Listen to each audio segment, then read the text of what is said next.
الحمدللہ الحمدللہ وحدہ والصلاة والسلام علی من لا نبی بعدہ واعوذ باللہ من الشیطان الرجیم بسم اللہ الرحمن الرحیم یا ایہا الذین آمنوا کتب علیکم الصیام کما کتب علی الذین من قبلکم لعلکم تتقون بسم اللہ الرحمن الرحیم رب اشرح لی صدری ویسر لی امری واحلل عقدۃ من لسانی یفقہوا قولی۔ السلام علیکم ورحمۃ اللہ وبرکاتہ۔ ماہ شعبان کی آخری تاریخ چل رہی ہیں اور ماہ رمضان المبارک ہم پر سایہ فگن ہو گیا ہے۔ تو چونکہ یہ ماہ مبارک بہت جلد آنے والا ہے تو آج ہم لوگ درس قرآن مجید میں اس رکوع کو اسٹڈی کریں گے جو رمضان المبارک اور صیام و قیام کے متعلق ہے، یعنی سورہ بقرہ کا 23واں رکوع۔ سب سے پہلے یہ جان لیجئے کہ صوم یعنی روزہ اسلام کے 5 ارکان میں سے ایک رکن ہے، اور یہ واحد رکن ہے جس کا ذکر قرآن مجید میں صرف ایک جگہ پر ایک ساتھ اکٹھا آیا ہے، اور جتنے بھی ارکان ہیں صلاۃ یعنی نماز، اس کا ذکر قرآن مجید میں بار بار ہے، زکوٰۃ کے متعلق بھی بار بار ہے، اور حج کے متعلق بھی ایک سے زیادہ بار ہے۔ لیکن صوم 5 پلرز آف اسلام میں سے ایک پلر ہے، باوجود اس کے قرآن مجید میں ایک مقام کے علاوہ یعنی سورہ بقرہ کے 23ویں رکوع کے علاوہ اس کا ذکر احکام حکمتیں کہیں پر بھی موجود نہیں ہے۔ یہ رکوع سورہ بقرہ کا 23واں رکوع جو کہ آیات 183 سے 188 تک صرف 6 آیات پر مشتمل رکوع ہے، اتنا جامع ہے کہ کوزے میں سمندر کو سمو دیا گیا گویا۔ ان 6 آیات میں صوم یعنی روزے کے متعلق احکام، حکمتیں، غرض و غایت سب کچھ ایک ساتھ مینشنڈ ہے۔ تو ہم لوگ ایک ایک آیت انشاءاللہ جانیں گے تفصیل سے۔ اعوذ باللہ من الشیطان الرجیم بسم اللہ الرحمن الرحیم۔ آیت نمبر 183 ہے سورہ بقرہ کی۔ یا ایھا الذین آمنوا کتب علیکم الصیام کما کتب علی الذین من قبلکم لعلکم تتقون۔ اے ایمان والو، تم پر روزے رکھنا فرض کیا گیا جیسے کہ فرض کیا گیا تھا تم سے پہلے کے لوگوں پر، تاکہ تمہارے اندر تقوی پیدا ہو جائے۔ سب سے پہلے دیکھیں گے کہ ایڈریس کس سے ہے۔ اللہ سبحانہ و تعالیٰ فرما رہے ہیں یا ایھا الذین آمنو، اے لوگو جو ایمان لائے ہو، یعنی ایڈریس اہل ایمان سے ہے کہ ایمان لانے کے بعد پھر روزے بھی فرض ہیں۔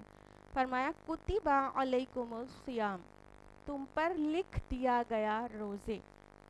کتبہ لکھ دیا گیا یعنی فرض کر دیا گیا، یعنی اللہ رب العالمین کی طرف سے یہ عبادت فرض ہے۔ علیکم الصیام، روزے رکھنا تم پر۔ صیام لفظ صوم کی جمع ہے۔ صوم عربی زبان میں کہتے ہیں رک جانے کو۔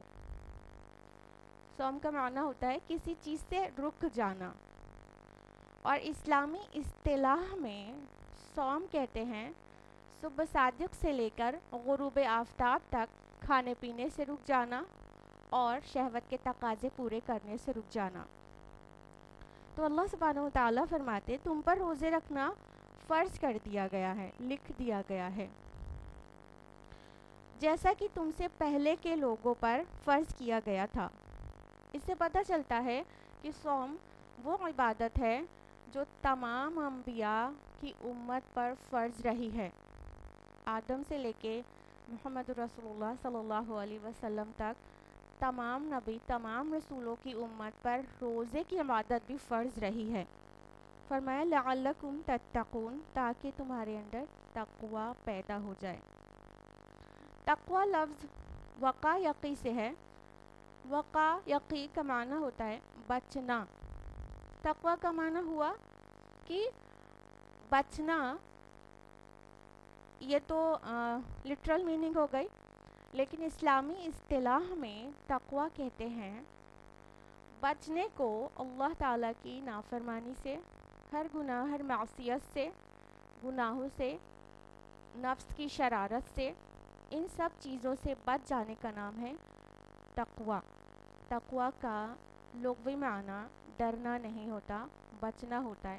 ہم روزانہ دعا کرتے نا وقنا عذاب النار، بچا لے ہمیں آگ کے عذاب سے، ڈرا لے تو نہیں کہتے نا، تو بچنا ہوتا ہے۔ اب اس میں کیا کیا چیزیں سامنے آئی اس آیت میں، اس کی تفصیل میں چلتے ہیں کہ اللہ سبحانہ تعالیٰ نے فرمایا کہ صیام تم پر فرض کیا گیا۔ صوم سے اہل عرب ناواقف تھے، ان کے ہاں صوم کا لفظ استعمال ہوتا تھا گھوڑوں کے لیے، وہ خود روزہ رکھنا نہیں جانتے تھے۔ مکہ کے لوگ روزہ رکھنا نہیں جانتے تھے۔ جب رسول اللہ صلی اللہ علیہ وسلم مدینہ ہجرت کر کے گئے ہیں تو یہود روزے رکھا کرتے تھے، لیکن اہل عرب کے درمیان روزہ معروف عبادت نہیں تھی۔ وہ صیام لفظ، صوم لفظ استعمال کرتے تھے لیکن گھوڑوں کے لیے۔ گھوڑوں کے لیے کیسے؟ کہ گھوڑا ان کا بہت قیمتی ایسٹ ہوتا، وہاں لوٹ مار، چھاپا ماری یہ اور جنگ و جدال یہ پوری سوسائٹی میں عام تھا۔ تو چونکہ گھوڑا ایک ایسی ان کا ایسٹ تھا جو اس کام کے لیے سب سے زیادہ سیٹیبل تھا، تو جنگ کی حالت میں یا چھاپا مارنے کے وقت میں گھوڑے کو ٹرین کرتے تھے کہ اس وقت کے لیے وہ تیار ہو جائے، اور اس گھوڑے کو صائم کہتے تھے جس کو کھانا پینا بند کر کے اور باد سموم میں کھڑا کر دیتے تھے، ریت اور دھول اور آندھی میں، اور کھانا پینا بند کر دیتے تھے، پھر کہتے تھے یہ صائم ہے، یعنی گھوڑا روزہ رکھے ہوئے ہیں۔ وہ ایسا کیوں کرتے تھے؟ تاکہ گھوڑے کی ٹریننگ ہو جائے کہ اگر اسے بہت دلار سے پالیں گے تو وہ جب مشکل وقت آئے گا، جنگ کا وقت آئے گا، تو وہ کیسے وہاں پر برداشت کرے گا۔ اگر کھانا پینا اور پانی کے بغیر رہنا ہوا اس کو، اور بہت دیر تک اسے جٹے رہنا ہوا، تو کیسے برداشت کر پائے گا۔ تو اس کٹھن وقت کے لیے ٹریننگ دیتے تھے گھوڑوں کو، کھانا پینا روک کے اس کی عادت ڈلواتے تھے کہ جنگ کی حالت میں وہ برداشت اس کے اندر اتنا پیدا ہو چکا رہے کہ وہ وہاں پر سٹیبل رہے، تو اس کو صائم کہتے تھے۔ تو یہی لفظ قرآن حکیم میں آیا ہے روزوں کے لیے کہ اللہ تعالیٰ فرماتے ہیں کہ تم پر روزے رکھنا فرض کیا گیا، تو اس کی بھی وہی حکمت ہے، ٹریننگ، تربیت۔ آگے جو فرمایا گیا نا لعلکم تتقون، کہ تاکہ تمہیں تقوی کی پرورش ہو، تاکہ تقوی پیدا ہو جائے، تو صوم سے تقوی پیدا ہوتا ہے۔ صوم، روزہ ہے ہی اس لیے تاکہ تقوی پیدا ہو جائے۔ دیکھیے انسان کا نفس جو ہے وہ بہت ہی زوردار گھوڑے کے مانند ہے، ایکچولی بہت پرزور۔ نفس امارہ برائی بدی کی خواہش کرتا ہے، اور اگر انسان نمازیں پڑھے اور حج کرے اور زکوٰۃ دے، لیکن اب سے نفس پر اس کو کنٹرول نہ ہو، جب بھی خواہش نفس ابھرے، حلال سے ہو کہ حرام سے، اس کو پورا کر لے، تو پھر there is no point of Ubadah, there is no point of تقوی، کوئی تقوی کی پرورش ہو ہی نہیں اس کے اندر۔ تو صوم کا مطلب ہے کہ رک کر بچ کر اپنے نفس کو کنٹرول کر کے اللہ تعالیٰ کی عبادت کرنا اور اپنے آپ کو سرینڈر کر دینا اللہ سبحانہ و تعالیٰ کے آگے۔ اگر نفس پہ قابو نہ کیا جائے تو یہ نفس ایسے بے لگام گھوڑے کی طرح ہم کو جہنم نامی کھائی میں لے جا کر پٹک دے گا۔ تو اسلام کی جو ٹیچنگ ہے وہ سیلف کنٹرول ہے، یاد رکھیے گا۔ مقصد یہ نہیں ہے کہ خواہش نفس کو کچل دیا جائے، سیلف انہیلیشن اسلام کی ٹیچنگ نہیں ہے، بلکہ سیلف کنٹرول ہے اپنے نفس کو قابو میں رکھا جائے، جائز کی حد تک اسے محدود کیا جائے، اسے لگام لگایا جائے. تربیت نفس ہے، نہ کہ نفس کو کچل مارنا. یہ نفس کو کچل مارنا کہاں کی ٹریننگ کس میں ہوتی ہے؟ رہبانیت میں، مناسٹسزم میں. کیا ہے کہ وہاں پر نفس کو کچل مارا جاتا ہے. جائز چیز جو اسلام جس کو جائز کہتا ہے، ان چیزوں کو بھی ناپسند کیا جاتا ہے رہبانیت میں، اور بالکل نفس کو بالکل کچل دینے والی عبادتیں اور ریاضتیں ہیں. جبکہ اسلام ایسا معتدل دین ہے، اس نے ایسے عمدہ احکام دیے ہیں کہ نفس کا بھی جسم کا بھی حق رکھا ہے. اللہ کے رسول صلی اللہ علیہ وسلم نے واضح فرمایا ہے. صحیح بخاری کی حدیث ہے، صحیح بخاری جلد نمبر 1 کتاب الصوم، باب نمبر 1238، حدیث نمبر 1853. اللہ کے رسول صلی اللہ علیہ وسلم فرماتے ہیں کہ فَإِنَّ لِجَسَدِكَ عَلَيْكَ حَقًّا، تمہارے جسم کا بھی تم پر حق ہے. وَإِنَّ لِعَيْنِكَ عَلَيْكَ حَقًّا، تمہاری آنکھوں کا بھی تم پر حق ہے. وَإِنَّ لِزَوْجِكَ عَلَيْكَ حَقًّا، اور تمہاری بیوی یا شوہر کا بھی تم پر حق ہے. وَإِنَّ لِزَوْرِكَ عَلَيْكَ حَقًّا، اور تمہارے ملاقاتی تمہارے مہمان کا بھی تم پر حق ہے. مطلب کہ جسم کی اور نفس کی جو جائز ضروریات ہیں انہیں پورا کرنا چاہیے، انہیں کچل نہیں دینا چاہیے، بلکہ انہیں کنٹرول کرنا چاہیے. تو اسلام سیلف کنٹرول کی تربیت کرتا ہے، اسلام سیلف کنٹرول کا آرڈر دیتا ہے، سیلف انہیلیشن کا آرڈر نہیں دیتا، نفس کو کچل مارنے کے لیے نہیں کہتا. اور اسے کس طرح سے انسان کی تربیت نفس ہوتی ہے روزے کے تعلق سے، کہ جب صبح صادق سے لے کر غروب آفتاب تک ایک انسان کھانے پینے سے رکا رہے گا، وہ جو اللہ نے اس کے لیے حلال کیا ہے اس سے بھی رکا رہے گا، تو انشاءاللہ وہ باقی کے 11 مہینے میں حرام چیزوں سے تو رک ہی سکتا ہے. تو صبح صادق سے غروب آفتاب تک حلال چیزوں سے رکے رہنا اس بات کی ٹریننگ ہے کہ انسان جب اپنے آپ پر کنٹرول کرنا چاہے تو کر سکتا ہے. اسے تربیت دی جاتی ہے اس طرح کی کہ وہ کنٹرول کر پائے، اور پھر وہ باقی کے 11 مہینے کم از کم حرام چیزوں سے تو رکا رہے. جو چیز اللہ نے منع کی ہے اس چیز سے رکنے میں اسے پریشانی نہ ہو، بآسانی اس چیز کو چھوڑ دے جو اللہ نے حرام کی ہے. تو اس طرح سے روزہ ٹریننگ دیتا ہے کہ رکنے کی ٹریننگ دیتا ہے، جائز کی حد میں محدود کراتا ہے، اور اس طرح نفس کی ٹریننگ ہوتی ہے. اور اسی کا دوسرا نام تقوی ہے. تقوی کیا ہے؟ یہی بچنا نا، جو چیز اللہ نے منع کی ہے ان چیزوں سے بچنا. تو یہ بچے گا کیسے انسان؟ ٹریننگ سے. جس طرح آرمی میں ٹریننگ ہوتی ہے، کسی بھی دنیا کی کوئی بھی کنٹری کی آرمی ہو، اس کو ایسے ہی ٹف ٹریننگ دی جاتی ہے، میلوں دوڑایا جاتا ہے، پانی دے کر پھر چھین لیا جاتا ہے. یہ کیا ہے؟ ان کو اس چیز کے لیے تیار کیا جاتا ہے کہ جب ٹف ٹائم آئے گا، جب جنگوں کا ٹائم آئے گا تو بہت دیر تک بھوکا رہنا پڑے گا. تو وہ نفس کی پوری ٹریننگ ہو چکی رہے ان کے کہ وہ دیر تک بھوکے پیاسے رہ سکیں، اور مشکل جب پڑے تو پیٹھ نہ دکھا دیں. تو اسی طرح ابھی اس کے آگے یہ بقرہ کا 23واں رکوع ہے، اور 24ویں رکوع سے قتال کے متعلق اور حج اور قتال کے احکام نازل ہوئے ہیں. تو اس سے پتہ چلتا ہے کہ عنقریب مسلمان اس دور میں جانے والے ہیں جہاں حق اور باطل کی کشمکش ہونے والی ہے، اور انہیں ٹف ٹائم فیس کرنا ہے، اس کے لیے وہ تیار ہو جائیں. تو اس طرح تیاری کی جاتی ہے. 1 مہینہ مسلسل اپنے آپ کو حلال سے روک کر انسان تیار ہوتا ہے، مسلمان تیار ہوتا ہے مشکل وقت میں بھوکا پیاسا رہ کر اللہ تعالیٰ کے حکم کی فرما برداری کرنے میں، اور وہ اس طرح سے ٹرینڈ ہو جاتا ہے. آگے فرمایا ایام معدودات، گنتی کے چند دن ہیں. فمن کان منکم مریضا او علی سفر، اس میں بھی جو کوئی تمہیں سے بیمار ہو یا سفر پر ہو.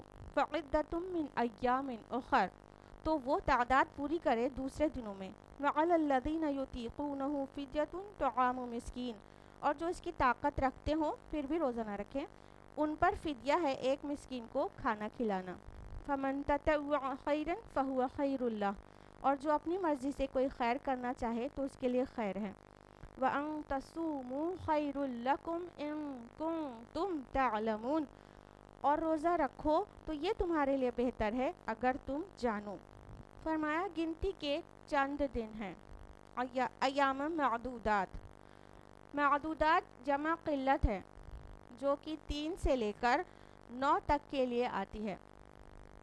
سب سے پہلے تو ہم آپ کو یہ بتا دیں کہ یہ جو 2 آیات ہیں، آیت نمبر 183 اور آیت نمبر 184، اس کے متعلق 2 اوپینینز ہیں مفسرین کی۔ جو زیادہ مفسرین بیان کرتے ہیں وہ ان 2 آیات کو بھی رمضان المبارک کے روزے کے لیے بیان کرتے ہیں کہ یہ بھی دونوں آیات رمضان المبارک کے متعلق ہے، اس کے روزوں کے متعلق۔ لیکن امام رازی، انور شاہ کاشمیری اور ڈاکٹر اسرار احمد، یہ کچھ مفسرین ہیں جو ان 2 آیات کو رمضان المبارک کے روزوں کے متعلق نہیں حکم بتاتے بلکہ بتاتے یہ ایام 20 کے روزوں کے متعلق ہے۔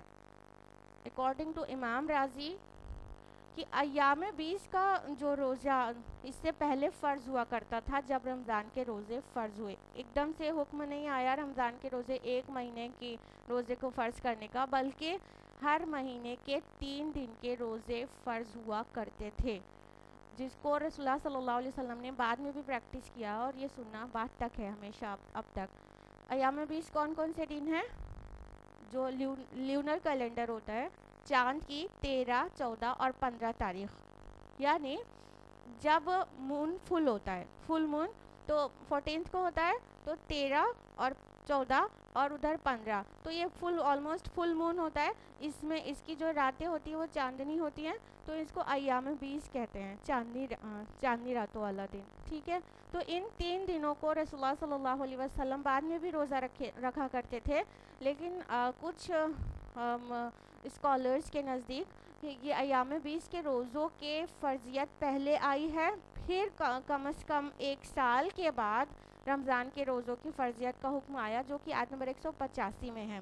ہم نے آپ کو بتایا کہ یہ رائے کم مفسرین کی ہے، لیکن میرا دل اس رائے پہ زیادہ ٹھکتا ہے کہ یہ 2 آیات ایام 20 کے روزوں کے متعلق ہے، واللہ اعلم بالصواب۔ فرمایا ایام معدودات، تو معدودات بھی اس بات کی پروف فراہم کر رہا ہے کہ چند دن تو 1 مہینہ ماشاءاللہ کچھ چند دن تو نہیں ہے، گنتی کے دن تو نہیں ہے، بلکہ 1 مہینہ ایک اچھا خاصا وقت ہے۔ تو اس سے بھی یہ پتہ چل رہا ہے کہ غالباً یہ ایام 20 کے روزوں کے متعلق ہے۔ فرمایا ایکسیپشن کہ تم میں سے جو بیمار ہو یا سفر پر ہو تو وہ اور دنوں میں گنتی کو پوری کر لیں۔ تو یہ حکم آ گیا کہ اگر کوئی مریض ہے، کس کو مرض ہے یا کوئی حالت سفر میں ہے، حضر میں نہیں ہے، تو وہ اور دنوں میں گنتی کو پوری کر لے۔ رمضان المبارک کے متعلق بھی یہی حکم ہے کہ اگر بیماری ہے یا سفر کی حالت میں ہے انسان تو وہ اور دنوں سے گنتی کو پوری کر سکتا ہے۔ سفر کی اور بیماری کی نوعیت کیا ہوگی، اس میں بہت سارے مفسرین نے تفصیلات دی اور فقہا نے اس میں کچھ کنڈیشنز بھی ایڈ کر دی ہیں، لیکن اس سے پہلے ہم چاہیں گے کہ کچھ احادیث آپ کے سامنے رکھ دیں تاکہ آپ خود سے سمجھ سکیں کہ سفر کی میں روزے رکھنا بہتر ہے کہ نہیں رکھنا بہتر ہے، تو وہ ان حدیث کو سننے کے بعد انشاءاللہ ایک سٹینڈ لے پائیں گے آپ لوگ۔ سب سے پہلے مسلم اور ترمذی کی ایک حدیث سماعت فرمائیے کہ رسول اللہ صلی اللہ علیہ وسلم فتح مکہ والے سال میں ایک سفر پر تھے اور شدید گرمی تھی، اور آپ صلی اللہ علیہ وسلم نے صحابہ کے ساتھ ایک مقام قرہ غمیم پر پڑاؤ ڈالا اور گرمی شدت کی تھی، تو آپ نے ایک پانی کا پیالہ لیا اور اس کو اونچا اٹھایا اور اٹھا کر سب کے سامنے پی لیا۔ رمضان کا مہینہ تھا، روزے کی حالت میں تھے، سب کے سامنے پانی کا پیالہ اٹھا کر پی لیا تاکہ سب لوگ دیکھ لیں کہ آپ نے روزہ توڑ دیا ہے. اور اس کے بعد صحابہ رضی اللہ عنہم اجمعین نے بھی اپنے اپنے روزوں کو توڑ دیا. اور جب رسول اللہ کو یہ رپورٹ دی گئی کہ کچھ لوگ ابھی بھی ایسے ہیں جنہوں نے روزہ نہیں توڑا ہے، تو رسول اللہ صلی اللہ علیہ وسلم نے فرمایا یہ نافرمان ہے، یہ نافرمان ہے. ایک اور حدیث ہے، بخاری مسلم کی متفق علیہ روایت ہے، سنن نسائی میں بھی ہے، کہ رسول اللہ صلی اللہ علیہ وسلم اور صحابہ رمضان کے مہینے میں ایک سفر پر تھے، اور جب پڑاؤ ڈالا گیا تو کچھ لوگ روزے سے تھے، کچھ لوگ نہیں تھے. تو جو لوگ روزے دار تھے وہ تو نڈھال ہو کے گر پڑے، اور جو لوگ روزے دار نہیں تھے ان لوگوں نے کھوٹیاں نصب کی، خیمے گاڑے، سواریوں کو پانی پلایا، سارا انتظام کیا. تو رسول اللہ صلی اللہ علیہ وسلم نے فرمایا کہ آج بے روزہ دار سبقت لے گئے، یعنی آج جنہوں نے روزہ نہیں رکھا وہ لوگ اجر میں آگے بڑھ گئے. ایک اور حدیث ہے، بخاری مسلم ابو داؤد اور نسائی کی روایت ہے، کہ ایک سفر میں روزے کی حالت میں اور ایک جگہ پر پڑاؤ جب ڈالا گیا تو ایک شخص تھے وہ گر پڑے اور لوگ ان پر سایہ کیے ہوئے تھے. تو رسول اللہ صلی اللہ علیہ وسلم نے پوچھا ان کو کیا ہوا ہے؟ تو لوگوں نے بتایا کہ یہ روزے سے ہیں. تو اللہ کے رسول صلی اللہ علیہ وسلم نے فرمایا لیس من البر الصیام فی السفر، سفر کی حالت میں روزہ رکھنا کوئی نیکی کا کام نہیں ہے. ایک حدیث ہے صحیح بخاری اور صحیح مسلم میں بھی اور ابو داؤد میں بھی ہے، کہ شدید گرمی بھی تھی اور رمضان کا مہینہ تھا اور بہت سارے لوگوں نے روزہ نہیں رکھا ہوا تھا، لیکن رسول اللہ صلی اللہ علیہ وسلم اور ابن رواحہ رضی اللہ عنہ نے روزہ رکھا ہوا تھا. بخاری مسلم کی متفق علیہ روایت ہے اور ابو داؤد میں بھی ہے کہ حضرت انس رضی اللہ عنہ فرماتے ہیں کہ ہم لوگ کسی سفر میں کچھ لوگ روزہ رکھے ہوتے اور کچھ روزہ نہیں رکھے ہوتے، اور جو لوگ روزہ رکھے ہوتے وہ نہیں روزہ رکھنے والوں پر کوئی اعتراض نہیں کرتا، اور جو روزہ نہیں رکھا ہوتا وہ روزہ رکھنے والوں پر کوئی اعتراض نہیں کرتا. تو اصل روح یہ ہے. ان تمام احادیث کو سن کر آپ کو اندازہ ہو گیا ہوگا کہ کیا چیز بہتر ہے. تو اکثر مفسرین اس طرف جاتے ہیں کہ اگر سفر آسان ہے تو روزہ رکھ لیں وہ بہتر ہے، اور سفر اگر مشکل ہے تو روزہ نہ رکھیں وہ بہتر ہے. لیکن سید قطب شہید رحمہ اللہ نے اپنی تفسیر فی ظلال القرآن میں کیٹیگرائز کرنے کو پسند نہیں کیا. جو فقہا نے کیٹیگرائز کیا ہے کہ کب بہتر ہے، کب کمتر ہے، کب بالکل نہیں رکھنا ہے، اس طرح کا کیٹیگرائزیشن انہوں نے بہت ڈسلائک کیا اپنے تفسیر میں، اور کہا کہ جب اللہ تعالیٰ نے ایک چھوٹ دی ہے تو اس میں کیٹیگریز بیان کرنے کی ضرورت نہیں ہے، بلکہ جو چھوٹ ہے اس کو اویل کرنا ہی بہتر ہے. اور عبادت کا تعلق دل کے تقوی سے ہے تو اس پر اس طرح کا حکم نہ ہی لگایا جائے تو اچھا ہے جس طرح معاملات پر لگایا جاتا ہے. تو جو چھوٹ ملی ہے اس کو اویل کر لینا یہ زیادہ مناسب بات ہے. تو اس طرح سفر میں روزہ نہ رکھنے کی پوری چھوٹ ہے جس کو اویل کرنا چاہیے. بیماری کا جہاں تک سوال ہے تو بیماری بھی کا بھی معاملہ وہی ہے کہ اگر کوئی بیمار ہے اور اس کو کوئی مرض ہے تو وہ روزہ چھوڑ سکتا ہے. بیماری کا ایکسٹینٹ پہ بھی اسی طرح ہم لوگ جا سکتے ہیں، کتنا مرض ہے تو چھوڑیں، کتنا نہیں ہے تو نہیں چھوڑیں. سب سے آسان بات یہ سمجھنے کے لیے کہ اگر مرض ہے تو چھوڑا جا سکتا ہے اور پھر بعد میں اسے پورا کرنا ہوگا. صحیح بخاری جلد نمبر 1 باب نمبر 1224 اور حدیث نمبر 1829 کی روشنی میں بتا رہے ہیں کہ ایام حیض میں بھی روزے کو چھوڑنا ہے اور پھر بعد میں روزے کو قضا کرنا ہے. یعنی اس حدیث سے پتہ چلتا ہے کہ وہ مخصوص ایام میں روزہ نہیں رکھنا ہے اور اس کو بھی قضا کرنا ہوگا. حدیث احمد مسند احمد میں، نسائی میں، ابن ماجہ، ابو داؤد کئی جگہوں پر ہے یہ کہ جو خاتون جو ماں دودھ پلاتی ہو یا جو پریگننٹ وومن ہو وہ بھی روزہ چھوڑے گی اور اس کو بھی روزہ بعد میں کمپنسیٹ کرنا ہوگا، جتنے روزے چھوٹیں گے بعد میں رکھنا ہوگا. تو بسائڈز مسافر اور مریض، حیض والی عورت، حاملہ عورت اور